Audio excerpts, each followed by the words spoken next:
Bismillahirrahmanirrahim. Assalamualaikum warahmatullahi wabarakatuh.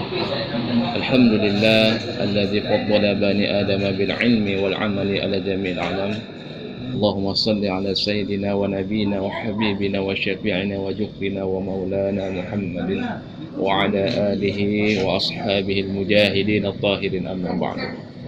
Sahabat inspirasi yang dirahmati Allah Subhanahu wa taala, alhamdulillah pada kesempatan ini marilah sama-sama kita mendengarkan suatu firman Allah, yaitu surah Al-Hud. Allah Subhanahu wa taala berfirman di dalam Al-Qur'an, A'udzubillahi minasyaitonir rajim. Bismillahirrahmanirrahim.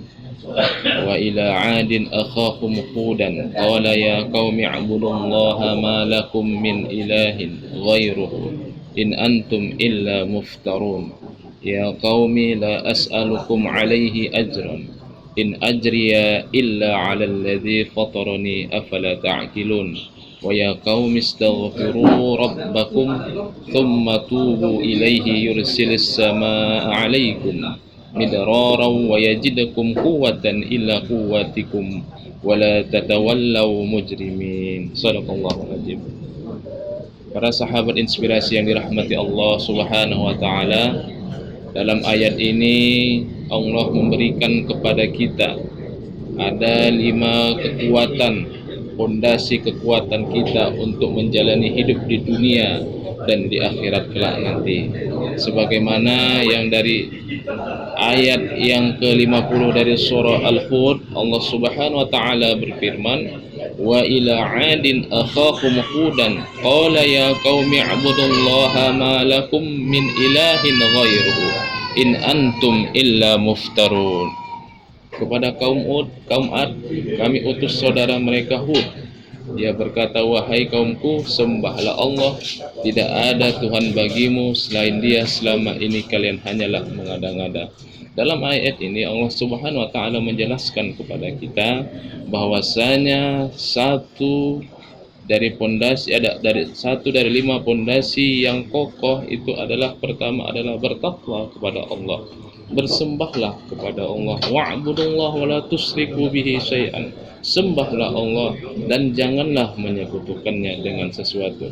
Para sahabat inspirasi yang dirahmati Allah Subhanahu wa taala, dengan taat dan tunduk akan perintah Allah, dengan kita menyembah Allah, maka kita sudah termasuk mendirikan satu fondasi kebahagiaan kita baik di dunia dan di akhirat. Untuk itu Allah hanya menciptakan manusia dan jin hanya untuk beribadah kepada Allah. Wa ma khalaqtul jinna wal insa illa liya'budun.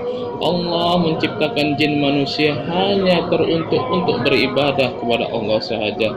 Maka merugilah kita apabila hidup kita di dunia ini tidak menyembah kepada Allah, tidak mengiman kepada Allah, maka kita dalam kesia-siaan merugi. Dan kita bisa saja apabila kita tidak beribadah kepada Allah, maka kita benar-benar dalam kerugian, benar-benar dalam kesengsaraan baik di dunia dan di akhirat.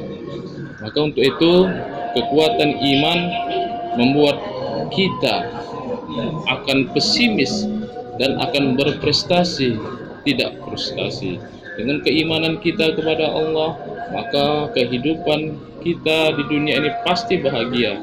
Wa may yattaqillah yaj'al makhrajan. Barang siapa yang bertakwa kepada Allah, pasti Allah memberikan jalan keluar dari segala masalah yang ia hadapi. Selanjutnya, dalam ayat yang selanjutnya Allah Subhanahu wa taala berfirman, ya qaumi la as'alukum 'alaihi ajran in ajriya illa 'alal ladzi fatarani afala ta'qilun. Wahai kaumku, kata Allah Subhanahu wa taala, aku tidak meminta imbalan kepada kalian atas seruanku ini. Imbalanku hanyalah dari Allah yang telah menciptakanku.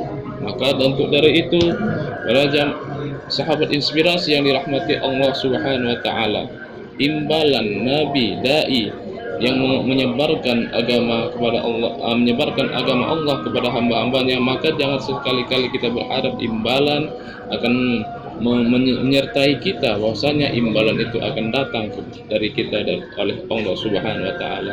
Yang kedua adalah kekuatan lepas, kekuatan dari ikatan materi. Upah nabi dan dai itu dari Allah dan itu sangat mahal, kebahagiaan dunia maupun kebahagiaan akhirat. Dan yang ketiga kata Allah Subhanahu wa taala, afala ta'qilun, kekuatan akal. Jika ditolak tetap bertahan. Yang membedakan manusia dengan makhluk lain adalah akal.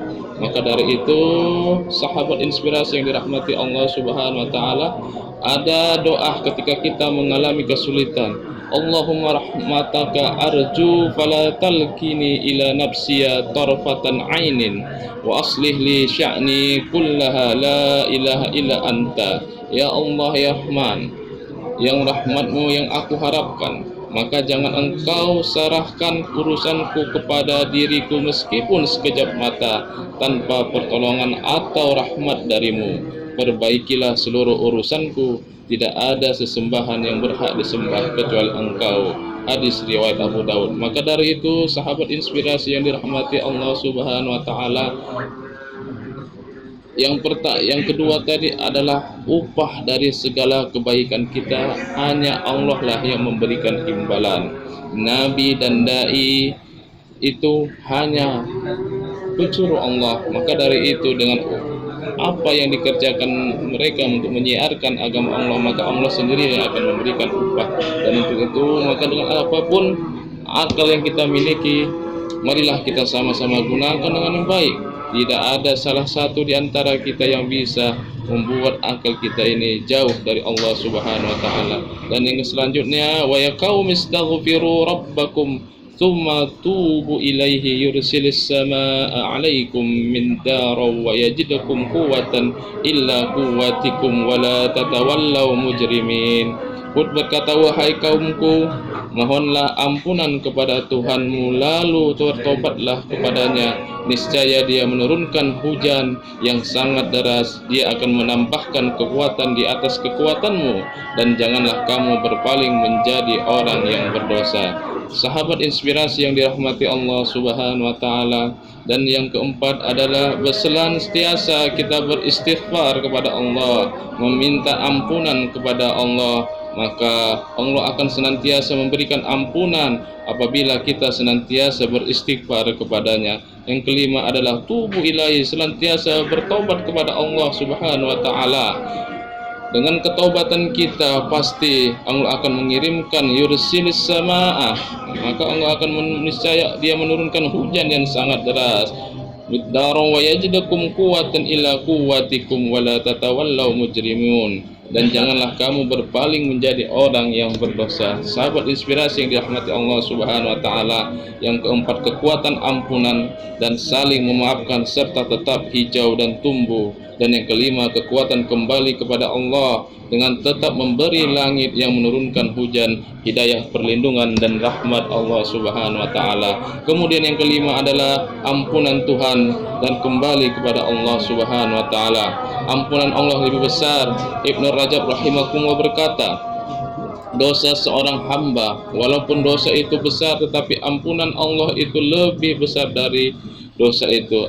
Asbabul Maghfirah halaman yang kedua. Sahabat inspirasi yang dirahmati Allah Subhanahu wa taala, maka dengan kekuatan Nabi Hud alaihissalam ini kita bisa menjadikan diri kita hamba-hamba yang bertakwa kepada Allah Subhanahu wa taala, hamba-hamba yang senantiasa beriman kepada Allah Subhanahu wa taala. Tentunya dengan fondasi kekuatan ini, yang pertama, iman tanpa kemusyrikan, tidak frustasi. Seseorang yang mengimani Allah di dalam kehidupannya, seseorang yang senantiasa tunduk dan taat kepada Allah Subhanahu wa taala, pasti dia tidak akan frustasi menghadapi dunia, menghadapi kehidupan di dunia dan di akhirat. Dan yang kedua, lepas dari tekanan segala amal ibadah yang kita lakukan kepada Allah, segala perbuatan-perbuatan baik yang kita lakukan kepada sesama umat manusia, maka janganlah sekali-kali kita meminta imbalan. Ingatlah, imbalan itu setiap apa yang kita lakukan kebaikan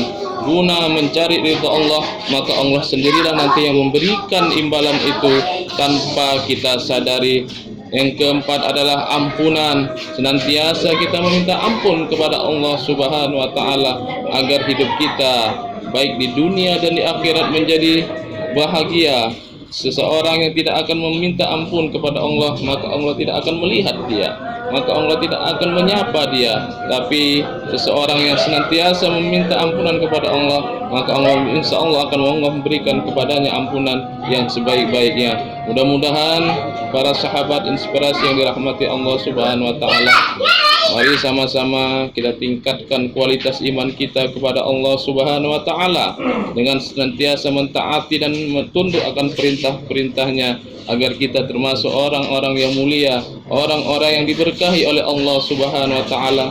Tentunya kita mengharapkan surganya Allah Subhanahu wa taala, dan setiap amal ibadah yang kita lakukan kepada Allah Subhanahu wa taala hanya senantiasa mengharap ridhonya, hanya senantiasa mengharap pahalanya, agar kita menjadi orang-orang mulia di hadapan Allah kelak nanti. Sahabat inspirasi yang dirahmati Allah Subhanahu wa taala, mudah-mudahan dengan ceramah yang singkat ini kita bisa mengambil iktibar dari apa yang telah kami sampaikan dari surah Al-Hud ini, ayat yang ke-50 sampai ke-52, sebagaimana Allah memberikan kekuatan kepada Nabi Hud alaihissalam. Kita harus meyakini dan percaya akan Nabi Hud, Nabi yang keempat yang dipilih oleh Allah untuk mengayomi umat-umat kaum Ad, ya, di mana kaum Ad ini adalah kaum yang tertua dari kaum di dunia ini. Dan Nabi Hud alaihissalam adalah Nabi yang keempat dari Rasul dan Nabi yang Rasul. Mudah-mudahan kita menjadi orang-orang yang bertakwa kepada Allah Subhanahu wa taala dan menjadikan diri kita orang-orang yang mulia di hadapan Allah Subhanahu wa taala. Allahu a'lam bissawab. Assalamualaikum warahmatullahi wabarakatuh.